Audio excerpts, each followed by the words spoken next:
Hello friends, आजच्या व्हिडिओमध्ये आपण बुद्धिमत्ता चाचणी या विषयामध्ये इंग्रजी वर्णमाला या घटकामधला एक विशिष्ट प्रकारचा प्रश्न पाहणार आहोत. तो म्हणजे चुकीचे पद ओळखा. म्हणजे इंग्रजी वर्णमालेमधली काही शब्द आपल्याला दिलेले असतात.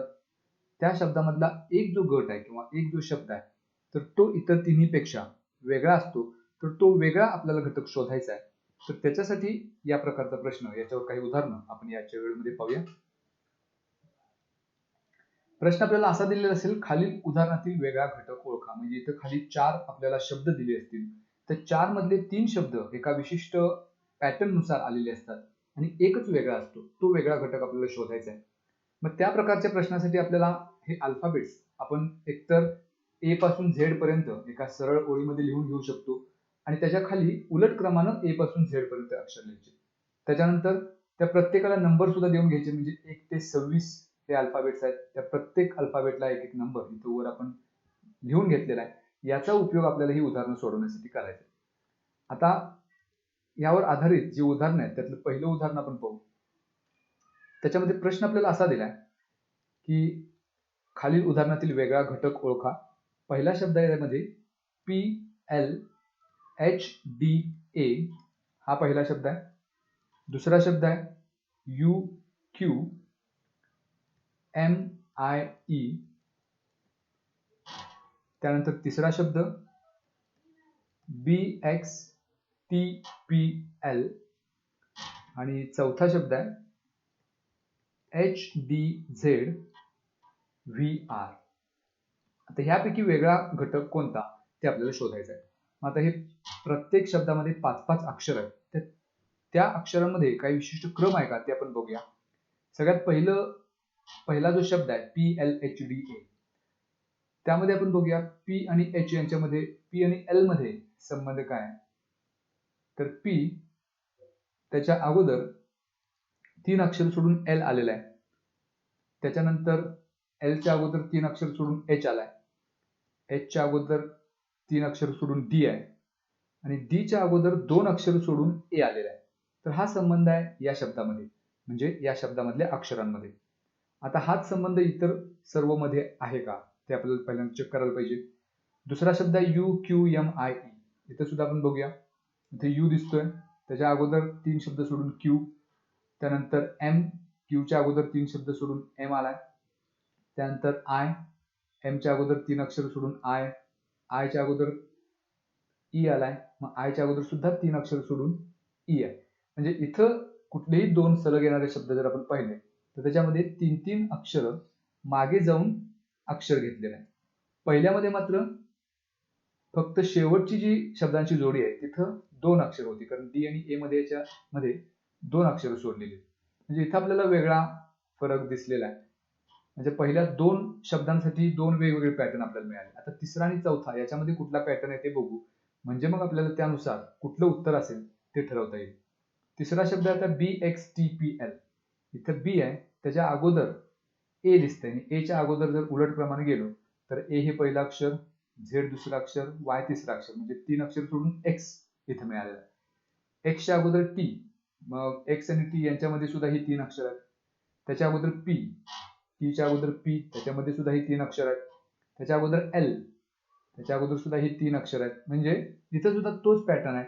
कुठल्याही 2 शब्दांमध्ये 3-3 अक्षर सोडून मागे जात हे शब्द घेतलेत. याचा अर्थ शब्द दुसरा आणि तिसरा याच्यामध्ये सेम पॅटर्न आहे. चौथ्यामध्ये सुद्धा तोच पॅटर्न असणार आहे. म्हणजे पहिला जो शब्द आहे तोच फक्त वेगळा आहे, कारण याच्यामध्ये फक्त शेवटची जी अक्षरांची जोडी आहे D आणि A याच्यामध्ये 3 अक्षर सोडलेली नाहीत तर 2. त्यामुळं पर्याय क्रमांक 1 हे आपलं उत्तर असणार आहे. आता इथं चौथा पर्याय सुद्धा आपण चेक करून पाहू शकतो. त्यांच्यामध्ये सुद्धा असाच संबंध असेल. कुठल्याही 2 अक्षरांमध्ये, सलग येणाऱ्या 2 अक्षरांमध्ये 3-3 अक्षर सोडून मागे जात हे अक्षर घेतलेले. तर हे अशा पद्धतीचं उदाहरण असतं ज्याच्यामध्ये आपल्याला वेगळा घटक शोधावा लागतो. आता इथं जर आपण पाहिलं तर फक्त छोटासा वेगळा घटक होता, तो म्हणजे शेवटची जी 2 अक्षर आहेत त्यांच्यामध्ये 3 च्या ऐवजी 2 अक्षर सोडली होती. तर एवढ्या बारकाईने आपल्याला ह्या सर्व शब्दांचं निरीक्षण करून उत्तर शोधावं लागतं. पुढचा एक प्रश्न पाहूया. ह्याच्यामध्ये आता अक्षर 4 दिलेली आहेत. पहिला आहे BX48. दुसरा शब्द आहे EU 105, तिसरा आहे HR 144 आणि चौथा KO 155. तर ज्या अर्थी याच्यामध्ये अक्षर आणि अंक यांचं कॉम्बिनेशन आहे त्याचा अर्थ स्पष्ट आहे की ह्या अक्षरांचे जे अनुक्रमांक आहेत ते अनुक्रमांकाने हा दिलेला अंक याच्यामध्ये काहीतरी संबंध असणार आहे. मग इथं B चा अनुक्रमांक आपल्याला 2 दिसतोय. X चा अनुक्रमांक जर A पासून Z पर्यंत गेलो तर X चा अनुक्रमांक इथं 24 दिसतोय. मग 24 आणि 2 याच्यामध्ये काय संबंध आहे असा विचार आपण करायचा. मग आपल्या लक्षात असे येईल की 24 आणि 2 यांचा गुणाकार केला तर 48 मिळेल. याचा अर्थ पहिल्या गटामध्ये जी 2 अक्षर आहेत त्या अक्षरांच्या अनुक्रमांकाचा गुणाकार त्याच्या पुढे दिला आहे. मग दुसऱ्या गटामध्ये तसंच आहे का बघूया. E चा अनुक्रमांक 5 आहे, U चा अनुक्रमांक 21 आहे, म्हणजे 21 आणि 5 यांचा गुणाकार इथं सुद्धा 105 दिलाय. त्यामुळे ह्याच रिलेशननं दुसरा सुद्धा गट आहे शब्दांचा. तिसऱ्यामध्ये HR 144, इथं सुद्धा तोच संबंध आहे का बघूया. H चा अनुक्रमांक 8 आहे, R चा अनुक्रमांक 18 आहे. 18 आणि 8 यांचा जर आपण गुणाकार केला तर तो सुद्धा 144 मिळतो. म्हणजे इथं सुद्धा तेच रिलेशन आहे. राहिला शेवटचा चौथा गट KO 155. K म्हणजेच 11 आणि O म्हणजेच 15. 11 आणि 15 यांचा जर गुणाकार केला आपण तर तो गुणाकार मिळतो आपल्याला 165. पण इथं जी KO च्या समोर संख्या दिलेली आहे ती 155 दिली, ती चुकीची आहे. याचा अर्थ हा जो गट आहे चौथा तो ह्या तिन्हीपेक्षा वेगळा आहे. कारण याच्यामध्ये जे अक्षर दिलेले आहेत त्या अक्षरांच्या अनुक्रमांकाचा गुणाकार त्याच्या पुढे दिलेला नाही. त्यामुळं ह्या प्रश्नासाठी चौथा जो गट आहे किंवा चौथा जो घटक आहे तो इतर तिन्हीच्या पेक्षा वेगळा आहे. तर इथं या प्रश्नामध्ये अंक आणि अक्षर यांचा संबंध वापरून आपण उदाहरण सोडवलं. तर पुढचा प्रश्न त्याच्यामध्ये सुद्धा आपल्याला शब्द दिलेत. DVFT हा पहिला शब्द आहे. दुसरा EUGS, त्यानंतर तिसरा शब्द आहे GSHR आणि चौथा शब्द आहे FTH आणि R.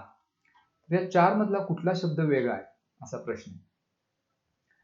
मग आपण जर या शब्दांची रचना अशा पद्धतीने केली A पासून Z पर्यंत आणि खालच्या वेळेला Z पासून पुन्हा मागे उलट क्रमाने Z पर्यंत, तर DVFT ही अक्षरं जर एकमेकांना जोडली तर कशा पद्धतीची रचना मिळते ते बघूया आपण.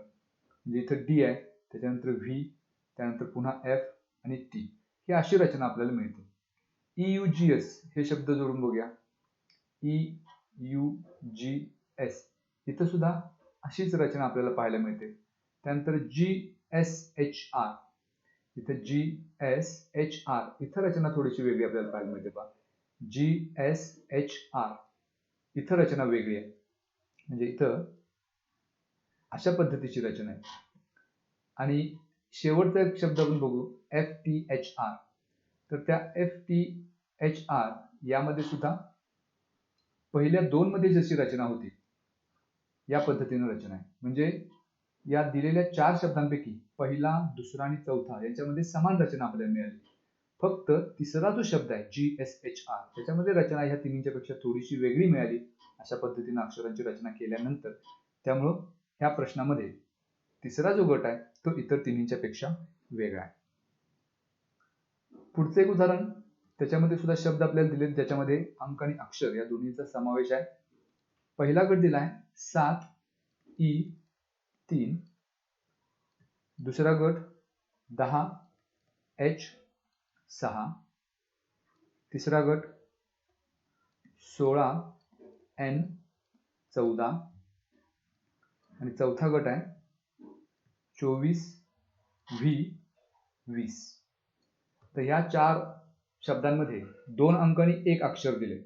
मग इथं जे अंक दिलेत 7 आणि 3 त्या अंकांच्या ठिकाणी येणारे जे अक्षर आहे त्याचा आपण विचार करूया. म्हणजे जर आपण या सर्व अक्षरांना क्रमांक दिले तर 7 क्रमांकाला G हे अक्षर मिळतं. मग इथं जर आपण समजा G लिहिलं, E आहे तसंच लिहून घेऊया आणि 3 म्हणजेच तिसरं अक्षर C आहे त्यामुळे इथं C लिहूया. GEC हे 3 शब्द आपल्याला मिळतील. 10H6 याच्यामध्ये सुद्धा बघूया दहा अनुक्रमांक जे अक्षर असते त्यामुळे इथे जे मिळेल, एच आहे तसंच, आणि 6वं अक्षर म्हणजेच एफ. नंतर 16N14, 16वं अक्षर पी आहे, त्याच्यानंतर एन, आणि 14वं अक्षर आहे पुन्हा एन, आणि शेवटचा जो गट दिलाय त्याच्यामध्ये 24वं अक्षर एक्स, व्ही आहे तसंच, आणि 20वं अक्षर आहे टी.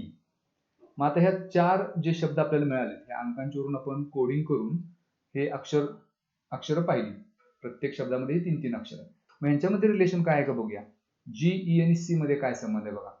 जी एक अक्षर सोडून त्याच्या आधीचं ई, त्याच्या आधी एक अक्षर सोडून सी. तो संबंध जे एच एफ मध्ये आहे का बघूया. जे त्याच्या अगोदर आय सोडून एच, त्याच्या अगोदर जी सोडून एफ, तिथं सुद्धा तोच संबंध आहे. पी एन एन मध्ये मात्र तो संबंध नाही, कारण दुसरा आणि तिसरा अक्षर सेम आहे. त्यामुळे जसा संबंध पहिल्या आणि दुसऱ्या शब्दामध्ये होता तसा तिसऱ्यामध्ये नसणारच आहे, कारण इथं एक अक्षर रिपीट झाले. त्यामुळे तिसरा हा गट इतर चारीपेक्षा वेगळा आहे. चौथा आपल्याला चेक करण्याची सुद्धा गरज नाही, कारण आपल्याला इथे उत्तर मिळाले तरी सुद्धा आपण हे चेक करून बघूया.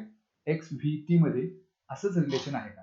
मग एक्स इथं शब्द आहे, त्याच्या अगोदर एक सोडून व्ही, त्याच्या अगोदर एक सोडून टी, म्हणजे तिथं सुद्धा पहिल्या आणि दुसऱ्यासारखंच रिलेशन आहे. त्यामुळं इथं तिसरा जो गट आहे तो इतर तिन्हींच्या पेक्षा वेगळा आहे. पुढच्या प्रश्नासाठी जे शब्द दिलेत त्यातला पहिला आहे एच एफ डी, दुसरा टी आर पी, तिसरा ओ आर टी, आणि चौथा आहे ओ एम के. आता इथं फक्त या शब्दांमध्ये अक्षर दिलीत, त्यांचा क्रम बघूया. क्रमामध्ये काही रिलेशन आपल्याला मिळते का. पहिला शब्द आहे एच एफ डी.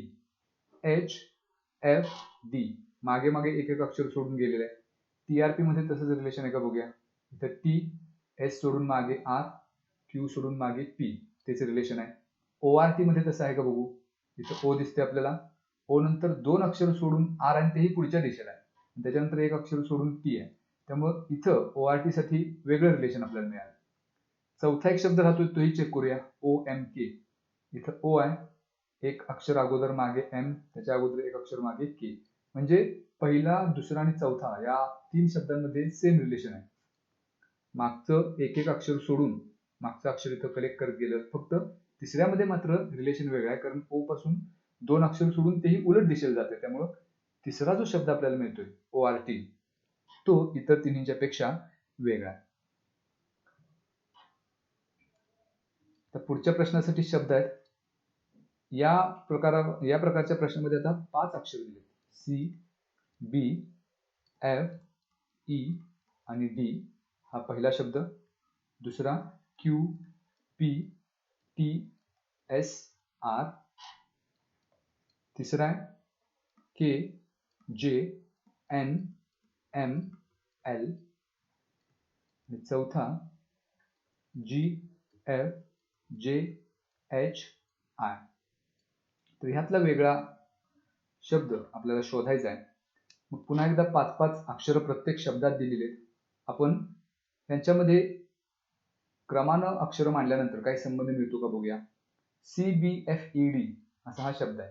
मग सी च्या अगोदर बी आहे, एफ च्या अगोदर ई आहे, आणि डी मध्ये Q P T S R. Q च्या अगोदर पी आहे, त्यानंतर टी च्या अगोदर एस आहे, आणि त्या 2 जोडीमध्ये आर आहे. इथं सुद्धा तोच पॅटर्न आहे. तिसरा शब्द आहे K J N M L. तर के च्या अगोदर जे, एन च्या अगोदर एम, आणि एल मध्ये तिन्ही ठिकाणी तोच पॅटर्न आहे. तर शेवटचा एकच शब्द राहिला चौथा, तोही चेक करू. जी एफ जे एच आय. इथे जी च्या अगोदर एफ आहे, त्यानंतर जे च्या अगोदर एक अक्षर सोडून एच आणि मग आय घेतलेला आहे. आता पहिले जे 3 शब्द आहेत त्याच्यामध्ये आपल्या लक्षात असेल की 2-2 शब्द कडेला होते, म्हणजे इथे सी बी आणि एफ ई हे 2 शब्द घेतले होते, आणि शेवटी जो शब्द आहे तो या 2 जोड्यांच्या मधला होता. असा पॅटर्न तिन्ही ठिकाणी होता, पहिला, दुसरा आणि तिसऱ्या ठिकाणी.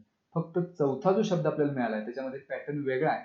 म्हणजे इथं जी एफ नंतर जे एच ही जोडी घेताना जे च्या आधी एक अक्षर सोडून एच घेतलाय, त्यामुळे हा इतर तिन्हीच्या पेक्षा वेगळा शब्द आहे, त्यामुळं या गटातला वेगळा शब्द म्हणजे पर्याय क्रमांक 4.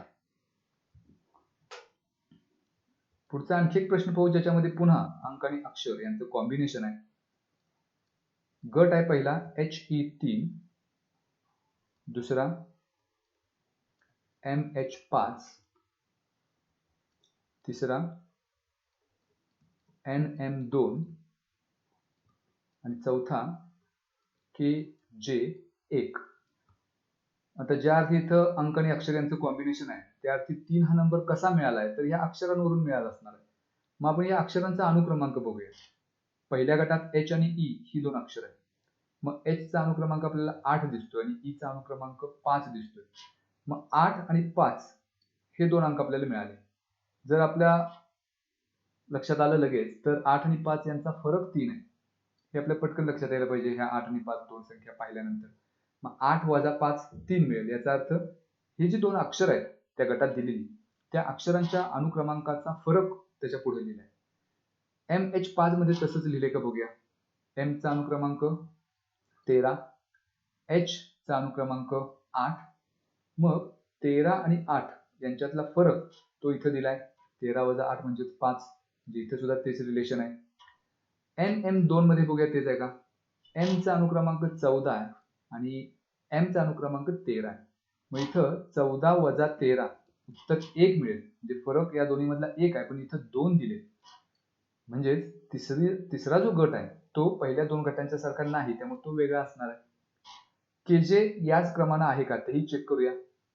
K चा अनुक्रमांक 11 आहे, J चा अनुक्रमांक 10 आहे. 11 वजा 10 बरोबर 1 जो इथं दिलेला आहे. म्हणजे पहिला, दुसरा आणि चौथा यांच्यामध्ये सेम पॅटर्न आहे, तोच संबंध आहे. फक्त तिसऱ्यामध्ये मात्र संबंध वेगळा आहे, तो चुकीचा संबंध आहे.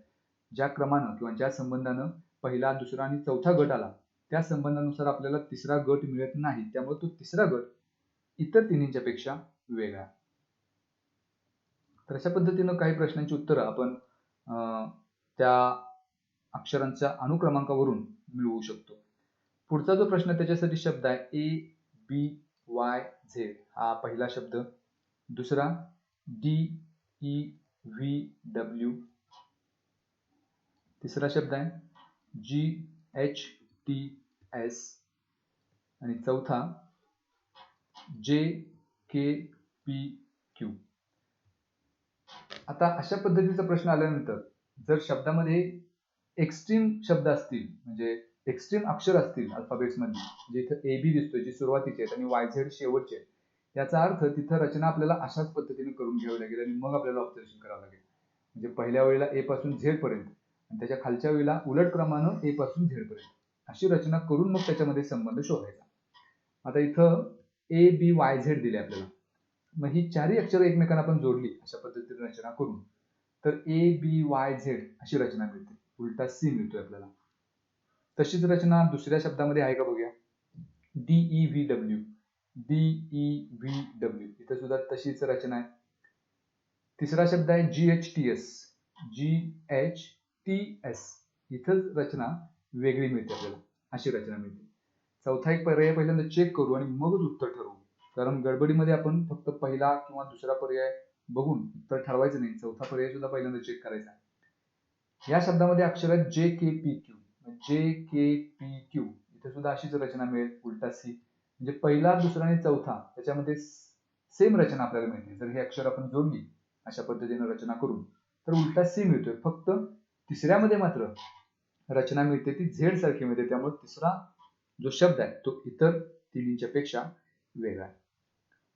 अशाच पद्धतीचा आणखी एक प्रश्न पुढे पाहूया ज्याच्यामध्ये आपल्याला रचनेचा विचार करायचा आहे. त्याच्यामध्ये पहिला शब्द दिलाय ZBCY, दुसरा शब्द XDEV, तिसरा VFGU आणि चौथा THIS. मग इथं सुद्धा अशाच पद्धतीने रचना आपल्याला करावी लागेल, कारण ZBCY हे एक्स्ट्रीम अक्षर आपल्याला दिसतात. मग ही अक्षरं एकमेकांना जोडून रचना कशा पद्धतीची तयार होते ते आपण बघूया. तर ZB आणि CY ही अक्षर आपण जोडली तर अशी रचना आपल्याला मिळते. XDEV मधून काय मिळते बघूया. XDEV इथं वेगळी रचना मिळते. पहिल्यामध्ये ZBCY अशी रचना आपल्याला मिळत होती. दुसऱ्यामध्ये मात्र आपल्याला रचना अशी मिळाली आहे. तिसरा आणि चौथा आता चेक करावं लागेल, कारण पहिल्या 2 शब्दांमध्ये 2 वेगवेगळी रचना मिळाली. आता तिसऱ्या आणि चौथ्यामध्ये कशी रचना मिळते त्याच्यावर आपलं उत्तर अवलंबून आहे. तिसरा शब्द आहे VFGU. इथं VFGU पुन्हा आपल्याला पहिल्यासारखीच रचना मिळाली. चौथा एकच राहतोय, तोही चेक करू. THIS. इथं आपल्याला दिसतोय T. खालून सुरुवात करूया आपण. THIS. इथं सुद्धा अशीच रचना आहे. म्हणजे पहिला, तिसरा आणि चौथा यांच्यामध्ये रचना समान आहे. अशा पद्धतीने जर आपण अक्षरांची रचना करून ती सगळी अक्षरे एकमेकांना जोडली तर अशी रचना मिळते. फक्त दुसऱ्यामध्ये मात्र रचना आपल्याला थोडीशी वेगळी. म्हणजे इथं हा तिसरा जो रेषाखंड आहे तो असा मिळत नाही, तर त्याच्याऐवजी हा सरळ आलेला आहे, लंब आलेला आहे. त्यामुळं दुसरा जो शब्द आहे तो इतर तिन्हींच्या पेक्षा वेगळा असणार आहे. त्यामुळं या प्रश्नाचं उत्तर आपल्याला त्या शब्दामध्ये असणारी जी रचना आहे, म्हणजे ती शब्दामधले अक्षर एकमेकांना जोडल्यानंतर जी रचना मिळते त्याच्यावरून ह्या प्रश्नाचं उत्तर आपण मिळवलं. पुढचा प्रश्न पाहू. त्याच्यामध्ये अक्षर आपल्याला दिलेले आहेत. पहिलं अक्षर किंवा याच्यामध्ये आपल्याला काही अक्षर दिलेत, अक्षरांची मालिका दिली. STRAND हा पहिला शब्द. त्याच्यानंतर TRANDS, त्यानंतर RANDST, पुढचा शब्द आहे NDASTR आणि शेवटचा शब्द आहे NDSTRA.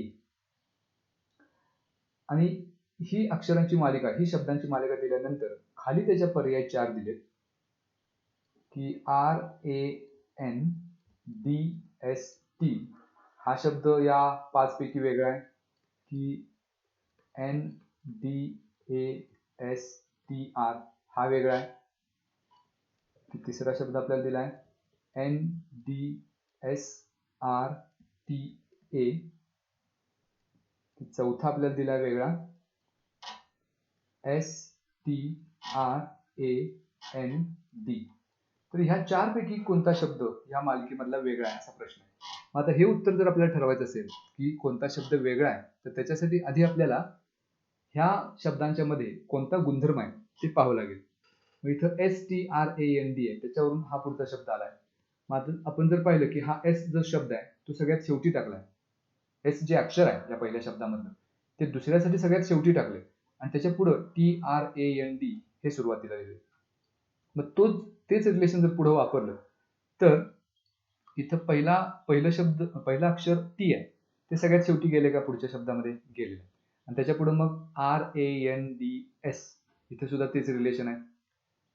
याच पद्धतीनं इथं आता पहिलं अक्षर R आहे ते पुढे शेवटी सगळ्यात गेलेलं आहे, आणि पुढचा जो आता शब्द यायला पाहिजे होता म्हणजे R हे सगळ्यात शेवटी गेलं तर तिथे यायला पाहिजे होता पहिल्यांदा ANDST असं इथं पाहिजे होतं, पण सुरुवात N न झालेली, म्हणजे हा शब्द इथं चुकीचा आहे.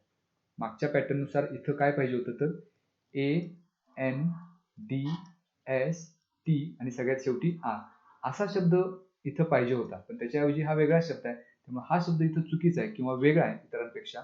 मग NDASTR हा पर्याय आपल्याला कुठे दिलाय? NDASTR तर पर्याय क्रमांक 2 मध्ये दिलाय. त्यामुळे पर्याय क्रमांक 2 हा इतर तिन्हींच्या पेक्षा इथं वेगळा आहे. म्हणजे यामध्ये आपल्याला जी अक्षरांची रचना होती किंवा अक्षर कोणत्या क्रमाने आलेत त्याच्यानुसार आपण ह्या प्रश्नाचं उत्तर मिळवलं. आणखी एक पुढचा प्रश्न बघू आपण. आता पुढचा जो प्रश्न आहे त्याच्यामध्ये कॅपिटल लेटर आणि स्मॉल लेटर यांचं कॉम्बिनेशन आहे. म्हणजे पहिला शब्द आपल्याला असा दिलाय DCE, या शब्दामध्ये C स्मॉल लेटर मध्ये दिलाय. दुसरा आहे KJL, इथं J स्मॉल आहे. तिसरा शब्द आहे QPR, इथं P आणि R स्मॉल लेटर्स आहेत. आणि शेवटचा TSU. तर हे चारही शब्द स्मॉल लेटर आणि कॅपिटल लेटर यांचं कॉम्बिनेशन दिले. याच्यातून वेगळा घटक आपल्याला शोधायचा. जर आपण या चारींचं निरीक्षण केलं तर आपल्याला एकच शब्द वेगळा दिसतोय, तो म्हणजे तिसरा, ज्याच्यामध्ये स्मॉल लेटर्स 2 आहेत, कारण बाकीच्या तिन्ही शब्दांमध्ये स्मॉल लेटर एकच आहे आणि ते मध्ये लिहिलेलं आहे. म्हणजे पहिल्या शब्दामध्ये सी स्मॉल आहे जे डी आणि ई च्या मध्ये आहे, दुसऱ्यामध्ये जे स्मॉल आहे ते के आणि एल च्या मध्ये आहे, चौथ्यामध्ये एस स्मॉल आहे जे टी आणि यू च्या मध्ये आहे. फक्त तिसरा हा एकच शब्द असा ज्याच्यामध्ये 2 स्मॉल लेटर्स आहेत, त्यामुळे असा एकच शब्द आहे हा 2 स्मॉल लेटर असणारा. त्यामुळे पर्याय क्रमांक 3 हा इतर तिन्हीच्या पेक्षा इथे वेगळा ठरतो. त्यामुळे ह्या प्रश्नाचं उत्तर पर्याय क्रमांक 3. पुढचा प्रश्न बघूया ज्याच्यामध्ये पुन्हा स्मॉल लेटर आणि कॅपिटल लेटरचा समावेश आहे. ए, सी आणि एक्स. ह्याच्यामध्ये आता सी कॅपिटल लेटर मध्ये दिले, त्यानंतर दुसरा आहे एफ, एन, पी, तिसरा आहे सी, पी, एस आणि चौथा क्यू, वाय आणि एफ. इथं सुद्धा जर आपण पाहिलं तर आपल्याला लक्षात असेल की स्मॉल आणि कॅपिटल लेटर मध्येच रिलेशन आहे. म्हणजे मागच्या उदाहरणामध्ये 2 लेटर कॅपिटल होते आणि 1 स्मॉल होतं बाकीच्या 3 शब्दात. इथं उलट आहे, 2 लेटर स्मॉल आहेत. ए आणि एक्स पहिल्या शब्दामध्ये स्मॉल आहे, सी कॅपिटल आहे. दुसऱ्यामध्ये एफ आणि पी स्मॉल आहे, एन कॅपिटल आहे. चौथ्यामध्ये क्यू आणि एफ स्मॉल आहे, वाय कॅपिटल आहे. फक्त तिसरा हा एकच शब्द असा आहे ज्याच्यामध्ये दुसरा आणि तिसरा अक्षर दोन्ही कॅपिटल आहे. त्यामुळं तिसरा हा शब्द सी, पी, एस हा इतर तिन्हीच्या पेक्षा वेगळा असणार. ओके, आणखी एक प्रश्न बघूया याच पद्धतीचा ज्याच्यामध्ये कॅपिटल लेटर आणि स्मॉल लेटरचा समावेश आहे. पहिला शब्द F, T, H, I, K. त्यानंतर दुसरा आहे P, M, C, X, R. तिसरा X, B, C, P, G आणि चौथा T, H, Q, R, Y. आता इथं जर आपण ऑब्झर्वेशन केलं तर आपल्या असं लक्षात येईल की इथं सुद्धा कॅपिटल लेटर आणि स्मॉल लेटर यांचं कॉम्बिनेशन आहे. पहिला, दुसरा आणि तिसरा या प्रत्येक शब्दामध्ये फक्त एकच लेटर स्मॉल आहे. म्हणजे पहिल्यामध्ये फक्त एफ स्मॉल आहे, दुसऱ्यामध्ये फक्त एम स्मॉल आहे, तिसऱ्यामध्ये फक्त एक्स स्मॉल आहे. त्यांचा क्रम काही असू दे, म्हणजे पहिल्या शब्दामध्ये एफ सुरुवातीलाच स्मॉल आहे, दुसऱ्यामध्ये दुसरं अक्षर स्मॉल आहे. क्रम कसाही असला तरी सुद्धा आपल्या एक लक्षात येते की या तिन्ही शब्दांमध्ये फक्त एकच अक्षर स्मॉल आहे. चौथा जो पर्याय आहे त्याच्यामध्ये 2 अक्षर स्मॉल आपल्याला दिसतात, आर आणि वाय. त्यामुळं त्या अर्थानं चौथा हा शब्द इतर तिन्हीच्या पेक्षा इथं वेगळा ठरतोय. म्हणजे काही वेळेला ते स्मॉल लेटर्स कुठल्या क्रमावर आहेत हे महत्वाचं नसतं, तर ते किती वेळा स्मॉल लेटर आलेले आहेत आणि किती वेळा कॅपिटल लेटर आलेले आहेत त्याच्यावर सुद्धा आपण उत्तर ठरवू शकतो. तर त्या सर्व दृष्टीनं आपल्याला विचार करावा लागतो. पुढचा आणखी एक प्रश्न ज्याच्यामध्ये पुन्हा एकदा स्मॉल लेटर आणि कॅपिटल लेटरचा समावेश आहे. पहिला शब्द आहे झेड, एस, झेड. दुसरा आहे सी, टी, एन. तिसरा पी, एस, ओ आणि चौथा ए, बी आणि क्यू. इथे सुद्धा आपल्याला पटकन लक्षात येईल की दुसरा, तिसरा आणि चौथा याच्यामध्ये कडेची जी 2 अक्षर आहेत ती कॅपिटल आहेत. म्हणजे पहिल्यामध्ये सी आणि एन कॅपिटल, दुसऱ्यामध्ये सी आणि एन कॅपिटल आहे, तिसऱ्यामध्ये पी आणि ओ कॅपिटल आहे, चौथ्यामध्ये ए आणि क्यू कॅपिटल आहे आणि त्यांच्यामध्ये स्मॉल लेटर्स आहेत बी, एस आणि टी. फक्त पहिला हा एकच शब्द असा आहे ज्याच्यामध्ये उलट क्रम दिलाय. म्हणजे कडेला 2 स्मॉल लेटर्स दिलेत आणि मध्ये कॅपिटल लेटर आहे. त्यामुळं हा जो गट आहे तो इतर तिन्हीच्या पेक्षा वेगळा आहे. हा चुकीचा गट आहे असं आपण म्हणू शकत नाही, पण तो आपल्याला प्रश्न विचारला की वेगळा गट कुठला, तर पहिला घटक हा इतर तिन्हीच्या पेक्षा वेगळा आहे, कारण याच्यामध्ये जी स्मॉल लेटर आणि कॅपिटल लेटरची रचना आहे ती इतर तिन्हीच्या पेक्षा वेगळी आहे.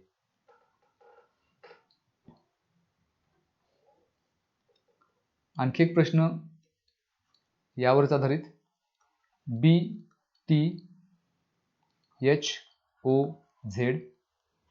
दुसरा S, T, O, X, R. तिसरा G, H, L, S, P आणि चौथा M, X, C, R, T. या चारही शब्दांचं जर निरीक्षण केलं तर इथं तर अगदी बेसिक असं दिसतंय आपल्याला की पहिला शब्द ज्याच्यामध्ये एकही लेटर स्मॉल नाही आणि बाकी प्रत्येक शब्दामध्ये 2-2 लेटर स्मॉल आहेत. जे दुसऱ्या शब्दात ओ आणि एक्स स्मॉल आहे, तिसऱ्यामध्ये जी आणि एच स्मॉल आहे, चौथ्यामध्ये एम आणि एक्स स्मॉल आहे. पण पहिला हा एकच शब्द असा आहे ज्याच्यामध्ये एकही लेटर स्मॉल नाही. त्यामुळं पहिला जो गट आहे अक्षरांचा तो इतर तिन्हीच्या पेक्षा वेगळा आहे. तर काही वेळेला अशी एवढी सोपी उदाहरणं सुद्धा असतात. ठीक आहे, तर पुढचा एक प्रश्न बघूया आपण, ज्याच्यामध्ये शब्द दिलेत आपल्याला. पहिला शब्द आहे CWDV,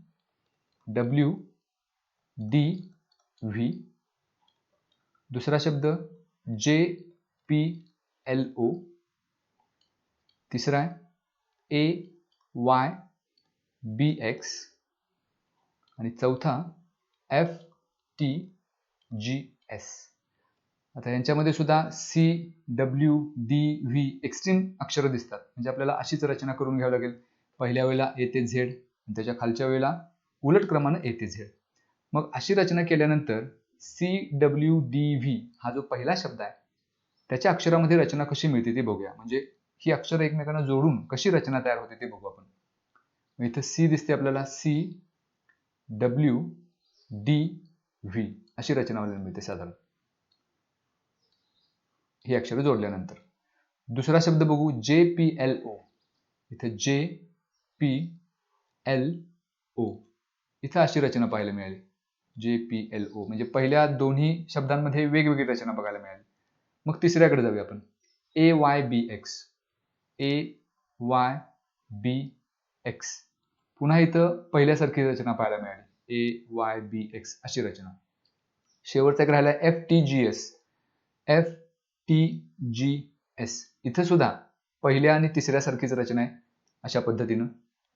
त्यामुळे इथं आपल्याला लक्षात येईल की पहिला, तिसरा आणि चौथा या शब्दामधली अक्षरं जर आपण एकमेकांना जोडली तर अशी रचना पाहायला मिळते, जी सारखीच आहे.